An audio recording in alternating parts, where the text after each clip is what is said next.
Salut Prony. Salut Tano. On vient avec la Thermos Game Cup 2025, la troisième journée, donc cette fois-ci pour Rocket League. On a eu Valorant et League of Legends les 2 jours avant. Enfin, on a eu. On a essayé. T'as essayé, oui, t'as essayé. On a fait le maximum. Mais en vrai, sur le stream, il y a eu. C'était, ouais, on a eu des bêtes de match, ça a été cool. Ouais. C'est le plus important. Et aujourd'hui, on va parler un peu de toi, un peu de parler un petit peu de l'année en général. Mais d'abord, peut-être commencer à te présenter. Yes, du coup, moi c'est Rémi Prony, je suis commentateur et consultant un peu événementiel sur Rocket League et d'autres jeux maintenant. Ça va faire 4 ans et demi, 5 ans que je fais de l'e-sport. J'ai commencé avant le Covid, quand j'ai eu mon premier PC gamer en gros. J'ai commencé le streaming sur TFT au tout départ, après j'ai bifurqué vers Rocket League et maintenant je manage un peu une équipe de prod et j'accompagne des événements en France en LAN pour avoir une bonne vitrine on va dire et leur permettre de se développer d'année en année quoi. Justement, première question, deuxième question, qu'est-ce qui t'a donné envie de faire de l'e-sport? Qu'est-ce qui t'a donné envie de commencer justement C'est vraiment les mêmes questions que ce matin, frère. En gros, moi je suis un gars de code à la base. Quand j'étais petit, j'ai découvert forcément l'e-sport avec Gotha, avec Brox, justement, c'était mythique, je crois, à l'époque. Et ensuite, en vieillissant, j'ai découvert Zerator. Et donc, ils ont eu une grosse phase où ils allaient beaucoup en LAN avec la team indispensable. Et je me suis dit, en vrai, c'est trop de la frappe les LAN. Mais moi, malheureusement, j'habitais à la campagne, j'avais pas de PC. C'était un peu chaud. Et en fait, je me suis penché vers l'e-sport grâce à League of Legends aussi, que j'ai découvert assez tardivement, plutôt quand j'étais à la fac. Et suite à ça, quand j'ai eu mon premier PC gamer, je me suis mis dans le streaming. Et au bout de quelques mois, je me suis mis à Rocket. J'ai commencé à organiser des petites soirées de showmatch. Et les gens ont un peu kiffé mon cast et tout. Et je me suis dit, en vrai, il y a peut-être un truc à faire. Et c'est comme ça que je me suis un peu investi dans le milieu du cast, etc. quoi. Et là, maintenant, on parle beaucoup du fait d'être animateur, d'animer justement des streams, des LAN, etc. Toi, justement, en allant plus à l'intérieur, qu'est-ce qui t'a donné envie vraiment de se dire, voilà, j'ai envie d'aller en LAN, j'ai envie d'animer, j'ai envie d'avoir une équipe de prod avec moi et les emmener? Alors nous au début, moi les LAN c'est fait surtout parce que je kiffais l'ambiance. Je trouve que ça a tellement rien à voir avec le fait de caster chez toi en slip devant ton PC quoi. Et en fait le fait de monter une équipe de prod, au bout de 2-3 ans de LAN, j'avais vraiment fait le tour, j'avais pas mal bossé. Et la première édition, c'est marrant parce que du coup c'est à la Ternois Gamescom qu'on a commencé à travailler ensemble avec, de manière plus profonde avec Nekat, du coup notre magicien de la prod, où on s'est dit viens mec, on arrête de mettre une webcam et un micro et on fait un vrai truc quoi. Genre on essaye vraiment d'upgrade avec les moyens qu'on nous met à dispo parce qu'aujourd'hui notre calcul nous il est là-dessus, c'est on pourrait faire des scènes de fou mais il faut jamais qu'on soit trop à perdre, il faut qu'on tienne la route quoi financièrement. Et du coup c'est là-dessus où nous on s'est positionné de se dire ok on restreint les gains, on prend un peu de personnel, on essaie de bien faire les choses et on offre une meilleure vitrine on va dire, la meilleure vitrine possible en tout cas aux événements qui nous font confiance pour qu'ils puissent s'en servir pour se développer à long terme quoi. Justement, pour parler de développement et le fait d'être ici par exemple, c'est quoi pour toi les 3 plus grands défis que tu as eu à faire pour arriver jusque-là? Waouh, je pense que les 3 plus grands défis pour arriver jusque-là où j'en suis aujourd'hui, monter une équipe et tout, le premier je pense que c'est bien s'entourer, c'est travailler avec des gens qui sont compétents et globalement avec des gens qui sont meilleurs que toi, je pense que c'est la meilleure chose.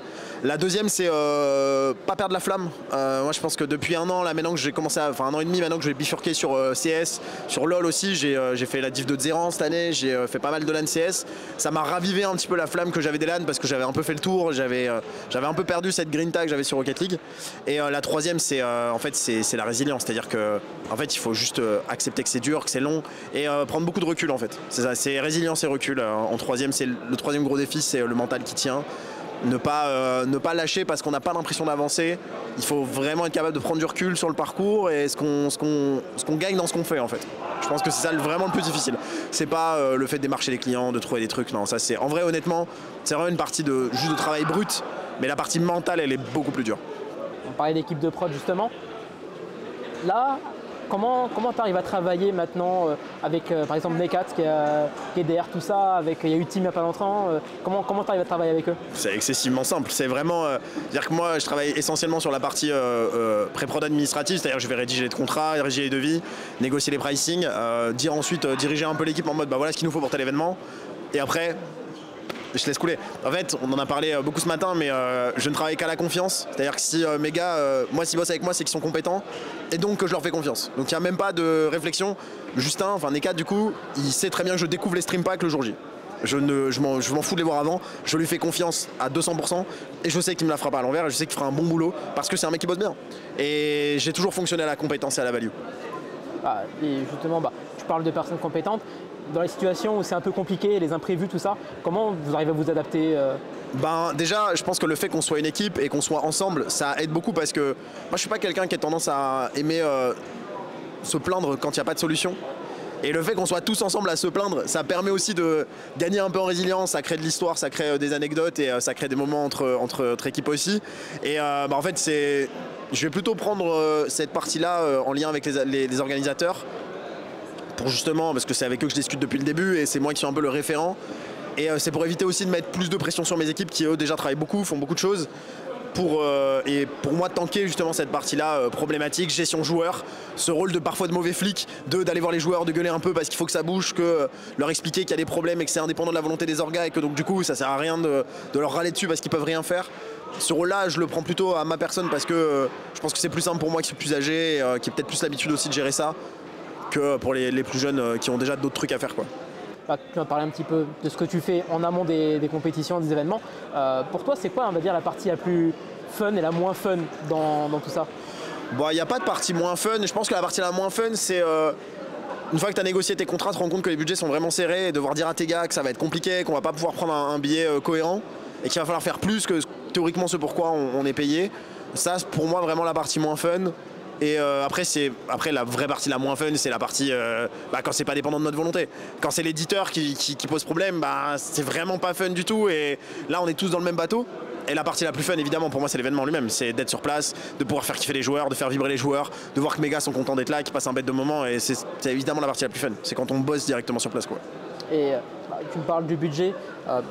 Tu as déjà pensé par exemple au partenariat, tout ce qui est sponsoring, tout Ouais. ça. Comment tu abordes le truc, quoi? Alors pour moi, c'est là où c'est un peu plus difficile de mon côté, c'est que j'ai un boulot à côté et je sais que j'ai pas le temps de faire toute cette partie-là de gestion sponsoring parce que c'est aux événements à la base de le faire. Et aujourd'hui, on commence, nous, à prendre cette partie-là aussi en charge. C'est-à-dire qu'on va contacter pour des orgas, des marques qu'on connaît, qui pourraient être intéressées par du sponsoring, pour justement leur faire des économies, débloquer du prize pool, etc. En fait, le problème, c'est que plus le temps passe, et on s'en rend compte, plus on doit faire à la place d'eux. Et c'est parce qu'en fait, plus nous, on augmente en qualité de production, plus les besoins sont élevés, et donc plus il faut qu'on accompagne vers le pricing le plus élevé. Un exemple le plus récent, on a une LAN CS qui à la base prenait un régisseur, 2 casteurs, et qui en finalité sont en mode en fait ça va être chaud de prendre 2 casteurs, ça va peut-être être chaud de prendre un régisseur en plus, et nous on est en mode mais en fait nous on n'a pas envie de venir juste avec un gars, une webcam et un micro, ça nous intéresse pas et votre événement est bien, il faut qu'on mette plus que ça. Et du coup de plus en plus on a tendance à prendre même le lead sur ces parties-là, sur toute la partie communication. Déjà c'est quelque chose qu'on fait, c'est-à-dire que Necat s'occupe de nous faire à chaque fois des visuels de prod pour les événements, parce qu'en fait on se rend compte que dans la plupart des équipes événementielles ils n'ont pas forcément des graphistes, ou s'ils en ont soit c'est payant et donc du coup nous on le met dans nos prestats, ça leur coûte moins cher, et nous pour notre com à nous c'est plus propre parce que du coup on a des DA qui sont vachement plus quali et donc c'est plus cohérent avec ce qu'on est. Mais plus le temps avance et plus on se rend compte qu'on doit prendre en charge dans notre consulting et notre accompagnement pour que ça puisse aller dans le bon sens, parce que nous on est payé entre guillemets pour, et la plupart des gens sont bénévoles, donc tu peux pas attendre non plus de bénévoles un travail monumental là-dessus, quoi. Et justement là, j'ai parlé, il y a Valo, League of Legends, Rocket League. Ouais. Comment ça se passe, vous, la sélection des jeux, justement? Est-ce que vous êtes sélectif ou vous êtes ouvert? Moi je suis très ouvert parce que de toutes les manières pour nous la prod elle reste quasiment toujours dans la même mouture, hein. Par exemple sur Valo c'est quasiment la même chose que sur CS en moins fun parce que c'est moins ouvert. Donc Necat est aujourd'hui Ops pour Vita sur certains sujets, il bosse avec Heavy aussi sur un autre circuit, donc il est habitué à faire de l'opsing sur CS, donc sur Valo il n'y a pas de problème. Sur le CAS, moi j'ai pas mal de contacts du coup dans le milieu du CAS, donc je vais pouvoir aller recruter des gens en conséquence. Là pour Valorant par exemple, je suis allé chercher Kumquat que j'ai rencontré il y a 9 mois, on a été sur une bouffe et voilà. Zonz qui habite à côté, on a été le récupérer. C'est plus ça, et c'est pas nous qui décidons des jeux, c'est plutôt les organisateurs. Ensuite nous sur les éditions suivantes, on va venir un peu les driver parfois. Là par exemple on a eu beaucoup de problèmes ce week-end sur certains jeux, et on est en train de réfléchir du coup à les faire sauter, parce que on se dit comment on peut limiter les problématiques pour que l'événement qui a une super image puisse très très vite se relever de ça et relancer une image qui est positive. Et aller vers des jeux où les éditeurs posent moins de problèmes, sont moins on va dire bloquants pour avancer. Donc ouais, on accompagne, mais c'est pas nous qui décidons. Est-ce qu'il y a aussi l'idée, quand vous choisissez un jeu, il y a la communauté qui doit suivre. Est-ce que pour vous, la communauté, c'est important quand vous faites ce genre de... C'est pas que c'est important, c'est la chose la plus importante. Moi, j'en ai refait un tweet là il y a quelques jours et il y a des gens, j'avais vu un tweet qui passait sur Smash où des gens disaient les mecs qui viennent faire des LAN, ils font 0-2, ils rentrent chez eux, je vois pas là pourquoi vous venez. Et il y a des gens qui étaient en mode, mais en fait, heureusement que vous venez en fait. Parce que les gens qui font 0-2 en LAN, les gens qui acceptent de venir, qui sont diamants et qui vont se faire roast par des mecs qui sont SSL pendant 1h30, 2 heures pour jouer des phases de poule, bah en fait, c'est ce qui montre qu'il y a de l'engouement autour du jeu et que les organisateurs ont envie de continuer. Et c'est évidemment la commu le plus important. Nous, aujourd'hui, tout notre travail de com, il se base sur ça. On a eu un cas très récent. On a une LAN qui nous a contacté, qui nous a dit, bah voilà, nous, on veut faire une LAN Rocket League. Ok. Ils étaient un peu en difficulté financière et tout. Et j'ai dû leur expliquer qu'il y a deux choix. Soit leur objectif c'est de fidéliser des clients parce que c'était un bar gaming. Et donc dans ce cas-là, la communication doit se faire de leur côté sur du local. Soit ils veulent faire un événement e-sport. Et dans ce cas-là, nous on peut passer par notre com à nous qui est national parce que c'est sur les réseaux sociaux. Et donc dans ce cas-là, on va amener des gros joueurs. Mais du coup, les joueurs locaux vont peut-être se sentir lésés parce qu'ils vont dire bah je vais pas venir pour me faire défoncer. Donc du coup, c'est là-dessus qu'on se positionne. Si on fait appel à nous, c'est de la communauté vraiment nationale. Si on fait pas appel à nous, c'est vraiment du local. Et donc dans ce cas-là, c'est très différent. Mais pour nous, évidemment, que le plus important, c'est la commu. Et plus on fait remplir les tournois de notre côté, on prend l'exemple de Nagu. Nagu, il fait un tweet pour CS en 3 heures. La Nantes Arena, 3 heures, c'était rempli. On a fait un tweet. Bah évidemment que ça donne envie aux organisateurs de continuer. Parce que si ça se remplit pas, bah, c'est difficile quoi. On continue un petit peu là-dessus. Est-ce que les structures, elles ont aussi une place prépondérante quand vous organisez des événements sur les choses? Alors, je sais que Skills, notamment, qui est là, travaille beaucoup dans l'ombre un peu sur ce sujet-là. Il essaye de trouver toujours des structures aux joueurs parce que ça coûte cher de venir en LAN, c'est vrai. Moi, je suis pas forcément un grand défenseur de ça parce que pour moi, c'est juste des gens qui font du mécénat, hein, concrètement. Il y a des joueurs qui rejoignent une structure, ils font une LAN, après ils disparaissent. J'ai un peu de mal avec ça. Pour moi, évidemment, qu'une LAN, c'est de l'argent à dépenser. C'est normal parce que tu payes une expérience de vie. C'est comme ça aller au ciné, c'est comme ça aller au resto, c'est la même chose. Alors c'est un peu plus cher hein, évidemment, mais voilà. Et donc pour moi là où les orgas elles ont un rôle prépondérant sur leur partie communication. C'est à elles de communiquer sur le stream, de venir mater les matchs, de faire des tweets sur la LAN, de faire des interviews comme toi tu peux le faire avec ton média, parce qu'en fait ça permet aux événements de se faire connaître. Aujourd'hui il y a une grosse partie de jeux qui sont délaissés par l'influence. C'est-à-dire qu'il y a des gens, il y a une LAN à côté de chez eux, ils peuvent pas être au courant parce qu'en fait ils suivent que des gros noms et que aujourd'hui malheureusement la communication est quelque chose qui se paye. Donc, en fait plus il y a de gens qui communiquent sur un événement, notamment les structures qui elles peuvent être suivies par plusieurs centaines voire milliers de personnes, plus l'événement sera connu et donc plus des gens pourront découvrir qu'il y a ça à côté de chez eux et qui pourraient y aller. Et je pense que là-dessus pour le coup on a tous un rôle à jouer, mais les structures majoritairement. Ouais. Ouais. Et justement, comment tu fais par exemple pour la Ternoise pour faire en sorte que tu attires en fait les personnes pour qu'il y ait de l'intérêt justement autour de l'événement? Alors nous, par exemple pour la Ternoise, quand on démarre avec le client, moi je négocie déjà ce dont il a besoin. Combien de personnes, combien de jours. Là par exemple sur 3 jours, on a un total de 8 personnes. On a un responsable de prod qui est Simon qui est là aussi pour faire un petit peu de cadrage. On a Justin du coup Nekad qui s'occupe de toute la partie prod, pré-prod. On a moi qui suis venu caster du coup LOL, Rocket aujourd'hui, j'ai casté un tout petit peu de Valo vendredi. On a recruté Zonz et Kumquat pour le casse Valo, Eza qui est venu caster LOL et Todin qui est venu caster Rocket. On essaie de distribuer la charge de travail pour pas qu'il y en ait qui s'explosent. Et ensuite on gère la com. Et la com va passer par les gens avec qui je vais travailler. C'est-à-dire que si admettons, prendre un exemple tout bête, mais si j'avais fait un tweet pour Valorant de mon côté, n'ayant pas du tout de communauté Valorant et n'étant que très peu suivi pour du Valorant, il y a peu de chances que je remplisse. Par contre, en passant par Zonz et en passant par Kumquat, qui eux sont des acteurs de la scène, naturellement, on va permettre au tournoi de se faire connaître et de se remplir. Ensuite, on compte sur les joueurs qui vont aller RT, qui vont faire RT, faire des tweets LFO, LFT, et ça permet naturellement de faire connaître l'événement. C'est toujours au caster, entre guillemets, d'assurer ce travail de communication. Et justement, voilà, on parle de caster, la prod, les joueurs. Là, on a vu Tider juste tout à l'heure. Est-ce que les joueurs semi-pro, pro, vous voulez aussi les faire venir pour justement diversifier la LAN? Est-ce qu'ils sont importants par exemple pour ce genre d'événement? Alors les joueurs, on n'aura quasiment jamais de joueurs pro officiellement puisque la plupart des gens sont sous contrat, même par exemple sur des jeux Riot ça peut être compliqué. Hier on en a eu certains qui étaient en div 2 espagnol, des choses comme ça et donc là il y avait des demandes qui avaient été faites. Sur Rocket League c'est du jamais vu, enfin honnêtement à part les Urban Series où maintenant même eux n'y vont plus alors qu'ils étaient invités avant, les joueurs pro ne vont pas en LAN, mais c'est pas le but. Nous par contre qu'on puisse avoir des joueurs semi-pro on va dire bubble comme Tider par exemple, c'est un très bon exemple parce que c'est aussi le genre de joueurs qui vont permettre d'avoir une belle vitrine. Parce que si tu vas juste faire venir des champions 2, c'est super, tu as fait un événement local, mais en fait en termes de communication, personne va venir regarder ton stream parce que personne n'a envie de voir ce type de match. C'est triste à dire, mais voir des matchs de champions 2, c'est pas très intéressant. Donc, du coup, avoir des bêtes de joueurs, ça permet aussi de créer une ambiance qui est hyper cool à des joueurs qui pourraient peut-être jamais les croiser en scrim, de jouer contre des mecs forts et donc de progresser. La LAN, c'est un environnement qui est très différent de celui où tu es chez toi, tu vois. Et donc forcément, c'est important pour nous d'avoir ce type de joueurs, et c'est aussi eux. Ce que je vais dire, c'est un peu dommage parce que ça m'attriste, parce que c'est toujours eux qui viennent en LAN. En fait, ils viennent tout le temps. Dès qu'ils peuvent, ils viennent LAN, ils viennent, ils essaient de trouver les moyens d'y aller, ils trouvent des structures qui vont un peu les aider, ils mettent de l'argent de leur poche, ils viennent à chaque fois qu'ils peuvent, parce que je pense qu'ils ont pris vraiment aussi leur rôle de joueur à cœur dans l'action que ça fait de venir en LAN et de soutenir les événements. Et toi, ton positionnement par rapport à tout ça, comment toi tu arrives à être la personne qui connecte entre la ville par exemple de Saint-Paul-sur-Ternoise, les joueurs, les structures, comment toi tu te positionnes Alors, moi par rapport à Ternois par exemple, c'est pendant 3 ans j'ai couru après eux. En 3 ans, je leur envoyais des messages tous les ans, les gars, je suis à côté, je viens avec mon PC, je viens gratis et tout. Et en fait, la première année où on l'a fait avec eux, c'est la première année où on a collaboré avec Necat vraiment à balle en mode production. À la base, on venait juste avec Tonin, casté, webcam, micro et fin de l'histoire. Et en gros, ce qui s'est passé, c'est qu'il a vu ce qu'on faisait par rapport aux autres castes qu'ils avaient à côté. Ils ont dit non, eux c'est incroyable, on va continuer de bosser avec eux. Et c'est là qu'on a vraiment, c'est de ça qu'est parti tout ça. Ensuite, en lien avec les joueurs, moi, dès que je vais tweeter sur un événement, globalement, en général, les joueurs voient, parce qu'ils suivent, ils voient un peu ce que je fais. Les joueurs savent que dans ma position, notamment sur Rocket League, je fais beaucoup de tournois, beaucoup d'événements et je communique beaucoup dessus. Ensuite, quand je vois qu'il y a certains joueurs qui ne sont pas inscrits, je vais carrément passer en DM et je vais leur dire les gars, il y a ça, si jamais ça vous intéresse. Et j'envoie des DM en mode les gars, ça vous chauffe, n'hésitez pas à RT et tout. Voilà.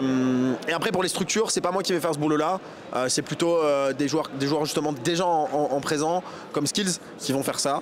Parce que justement moi j'ai pas, comme je dis, j'ai pas non plus un temps extensible et donc voilà. Tu parles de temps, comment toi tu arrives à la fois à gérer ton temps et aussi l'idée de pouvoir aussi vivre ta vie vis-à-vis entre l'e-sport et ton travail, comme tu avais expliqué juste avant. Je suis obligé de dire un énorme big up à ma compagne qui sacrifie énormément et qui me laisse vivre justement tout ça, et elle le sait que c'est difficile pour elle et elle me laisse énormément de temps pour ça, et parce qu'elle sait que ça me fait vibrer, que c'est une passion pour moi. Je m'en sers aussi comme un levier de compétences et de valeurs professionnelles. C'est pour moi aussi un but de transférer les compétences que je développe dans l'e-sport dans le monde du travail. C'est aussi un discours que je porte beaucoup parce que il y a beaucoup de jeunes qui ont envie de faire de l'e-sport et d'en vivre. Je pense plutôt que c'est un bon moyen de faire un levier de compétences et de valeurs transférables plus tard. Et je dors peu. J'essaie d'avoir un rythme de vie qui est plutôt sain, de relativement bien manger, faire un peu de sport, essayer de bien dormir, et ça me permet d'être productif quand en ai envie. Et mon taf, honnêtement aussi, mon taf est pas non plus ultra pressurisant. Je suis pas dans une galère à être ultra sous pression et être en burn-out quasiment permanent, ça va. Et du coup, je peux gérer mon temps de travail comme je l'entends. Donc ça me permet vraiment de fluctuer mes journées sur mes 2 activités, etc. Toi d'ailleurs, d'un côté plus perso, entre par exemple il y a 3-4 ans et aujourd'hui, comment toi tu t'es senti niveau évolution? En vrai, c'est fou, mais il y a encore 3 ans, je faisais 140 kilos, je touchais un SMIC, je venais en LAN tout seul avec ma petite cam quand il n'y avait pas trop de thunes. Et aujourd'hui, j'ai repris soin de moi un peu, je fais un peu plus gaffe, je gagne bien mieux ma vie parce que j'ai un meilleur boulot. On tient une équipe de prod avec qui tous les gens qui bossent avec nous, chaque année ils sont en mode ok, il faut qu'on les paye plus ou qu'on débloque des budgets parce qu'ils kiffent ce qu'on fait. Je suis à mon prime, je kiffe ma life, c'est incroyable. Je peux pas, aujourd'hui, je m'en suis rendu compte très récemment, mais anecdote, c'est un peu bête ce que je vais dire, mais un mardi après-midi, je crois que je suis en télétravail, il est 15h30, j'ai fini de bosser, je suis parti de chez moi, je suis parti marcher une demi-heure pour aller m'acheter un truc dans une boulangerie. J'étais en mode, mais quelle vie je mène en fait. Genre c'est trop bien, ce week-end je pars en LAN, lundi je retourne bosser, tout le monde est tranquille avec moi, mais je gagne bien ma vie, je suis chill, et je suis passé dans un centre commercial, il y avait un job dating organisé par France Travail pour des jobs à Primark machin, il y avait 2000 personnes, et j'étais en mode, mais c'est horrible. Genre j'étais en mode, mais comment je peux me plaindre en fait. Genre je peux pas me plaindre de mon quotidien et de ma vie. Je suis trop heureux de ce que je fais aujourd'hui, et après ça m'a demandé du travail, c'est sûr. Il a fallu que je mette des choses en place, que je débloque des choses, que j'accepte certaines de mes craintes. C'est un travail sur soi aussi.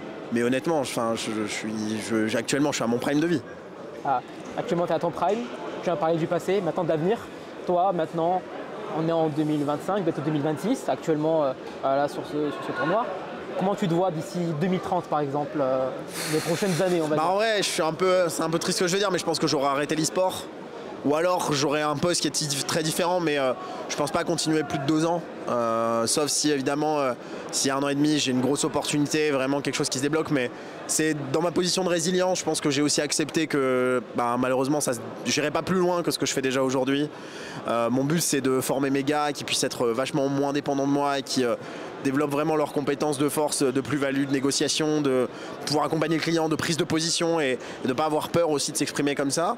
Peut-être un enfant, sans doute, propriétaire immobilier, j'espère. Peut-être sur un nouveau poste aussi dans le monde plus personnel, professionnel. J'espère gagner un peu mieux ma vie encore qu'aujourd'hui. Et toujours en aussi bonne santé, je l'espère, c'est le plus important. Mais ouais, j'aimerais, dans un titre positif, avoir une position bien plus privilégiée dans le monde de l'e-sport, sans avoir lâché forcément l'événementiel à côté. Mais je pense qu'aujourd'hui, j'ai apporté ma pierre à l'édifice autant que je le pouvais. Ça va être compliqué pour moi de faire plus, mais ouais, voilà un peu comment je me vois dans quelques années. Ouais. Toi, justement, quand tu me dis de faire plus, qu'est-ce qui te manque là tout de suite pour te dire en fait, si je devais prendre Rocket League, ce serait les RLCS. Si je devais prendre CS, ce serait les majors. En fait, naturellement, j'ai fait tout ce que je pouvais faire à mon niveau. J'ai organisé des tournois, j'ai organisé des LAN, j'ai accompagné des LAN.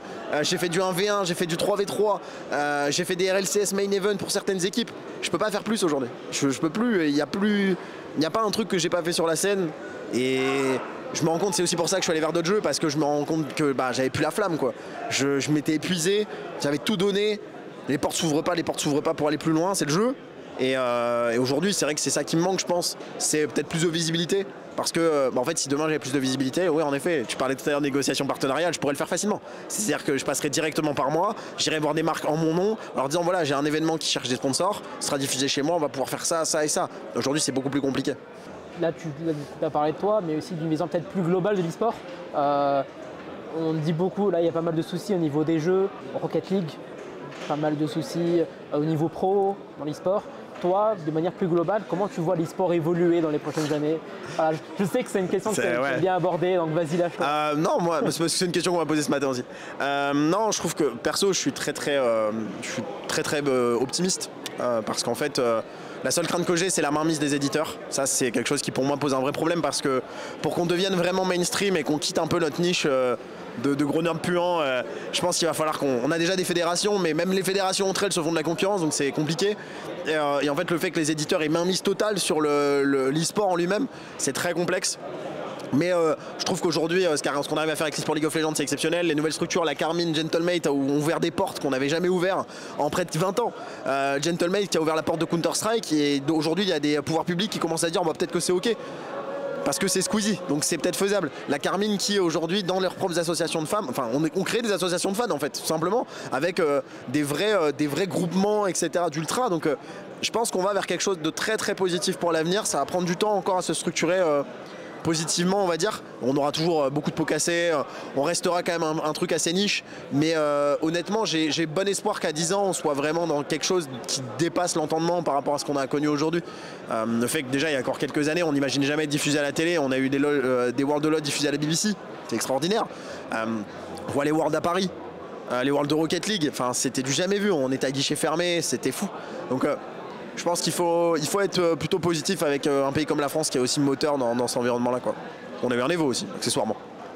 Et en parlant de pouvoir public, pour toi, à quel point c'est important d'avoir des pouvoirs publics qui aident justement, comme là pour cette LAN, à pouvoir en fait, nous développer, à faire en sorte que l'e-sport évolue, quoi. En fait, c'est énorme parce que déjà, il y a plein de moyens de le faire. Aussi bien par ce type d'événement où on fournit des salles, où on laisse faire les gens qui ont envie de faire, mais aussi en créant des associations. Dans le Nord, vous avez Amisport, qui est une petite asso locale de ville, qui a des setup gaming, il y en a 6 ou 7, où justement les gamins ils viennent jouer, ils sont encadrés, ils sont accompagnés dans leur consommation de jeux vidéo.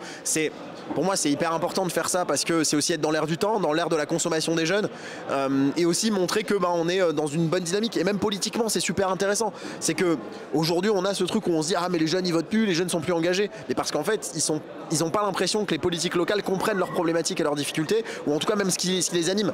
Et je pense que c'est aussi ça. Après, c'est une différence générationnelle, hein, évidemment. C'est une différence d'environnement aussi social. Mais je pense qu'à long terme, on aura de plus en plus d'événements de ce type. Les villes s'intéressent de plus en plus. Nice, on a Cannes là, qui est en train de bosser sur un événement. La ville de Paris a accompagné Pandore eSport vers un local aussi événementiel. Tu as eu un truc au bar de Poca. Les villes, je pense, prennent de plus en plus conscience. Et en plus, avec le fait que la France soit aussi moteur, on va pas se mentir, mais le fait qu'on ait les premières grosses équipes d'influenceurs mondiales quasiment chez nous, forcément que les pouvoirs publics s'y intéressent, parce que c'est un petit peu à l'image de Steven Spielberg qui voit son gamin jouer à James Bond, quoi. Naturellement, tu vois ton gamin, t'es maire d'une grande ville, tu vois ton gamin qui est fan de la cassée, qui te demande d'acheter des maillots et des écharpes Blue Wall, évidemment que tu vas te demander ce qu'anime ton gosse. Et il y a un moment donné, tu vas te questionner sur ce que c'est, tu vas te rendre compte que c'est vachement bien, que c'est cool, que ça anime les jeunes aujourd'hui, et donc naturellement, je pense qu'on va vers quelque chose de sain. Et on parle pouvoir public, on parle de tout ça, on parle de ta vision aussi. Actuellement, c'est quoi pour toi l'innovation qui va faire en sorte qu'on aura un bond en avant vraiment concret dans l'e-sport? Ah ouais, c'est très large parce que moi pour le coup, les ligues féminines, l'ouverture à la mixité, je trouve que c'est un grand bond en avant parce que déjà, c'est très bête ce que je veux dire, mais c'est 50% d'une audience potentielle. Donc même si c'est déjà une belle partie de l'audience, c'est aussi offrir une place encore plus importante à l'inclusion, et donc je trouve ça suffisamment important. Et aussi, on va pas se mentir, à une évolution aussi de la perception sur les réseaux sociaux de ça, du masculinisme, de la violence masculine, etc. Je pense que c'est très important qu'on ait cette évolution-là. Mais je pense que les femmes en parleront notamment bien mieux que moi, clairement sur le sujet. J'ai pu entendre des histoires des fois qui étaient lunaires et terrifiantes sur ça. Ça, je pense que c'est déjà une première grosse avancée sociale et humaine, parce qu'on est la première discipline compétitive aussi de grande ampleur qui peut tendre vers la mixité, ou en tout cas vers une représentation quasi identique avec des méga structures qui couvrent les deux. Parce que par exemple, c'est con, mais aujourd'hui vous avez une équipe de Carmine masculine et féminine, elles sont sous le même tag. Vous prenez pareil avec le foot, c'est pas vraiment le même tag, je crois. Donc c'est un peu particulier.